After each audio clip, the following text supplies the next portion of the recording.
Polisi menangkap Mawardi, warga yang mendorong Lurah Perintis, Medan, Sumatra Utara, Muhammad Fadli hingga jatuh ke parit.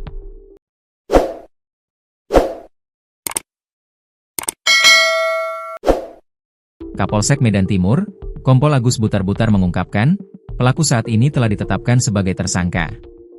Kita sudah tetapkan tersangka atas nama Pak Mawardi, kata Kompol Agus dalam keterangannya, Rabu, 15 Oktober 2025.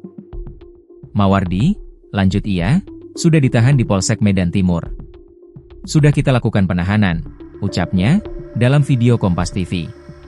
Atas perbuatannya, pelaku dijerat pasal 351 ayat 1 KUHP tentang penganiayaan, dan terancam hukuman pidana penjara paling lama 2 tahun 8 bulan. Seperti diketahui, Mawardi mendorong Lurah Perintis Muhammad Fadli hingga jatuh Parit pada Senin, 13 Oktober 2025, lalu. Kejadian tersebut juga viral di media sosial. Berdasarkan keterangan Fadli, insiden tersebut berawal saat dirinya hendak melakukan pembongkaran polisi tidur yang terbuat dari ban bekas yang dipaku di Jalan Madukoro, Perintis, Medan Timur.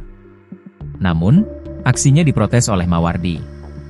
Jadi waktu kita melakukan pembersihan, ada perlawanan dari yang memasang itu, menurutnya itu dipasang di rumah dia, padahal bukan, itu dipasang di jalan umum, ucap Fadli, Selasa 14 Oktober.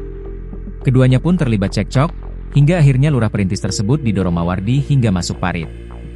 Akhirnya terjadilah pendorongan saya sehingga saya masuk ke parit itu, tuturnya. Fadli kemudian membuat laporan resmi atas peristiwa yang dialaminya ke pihak kepolisian.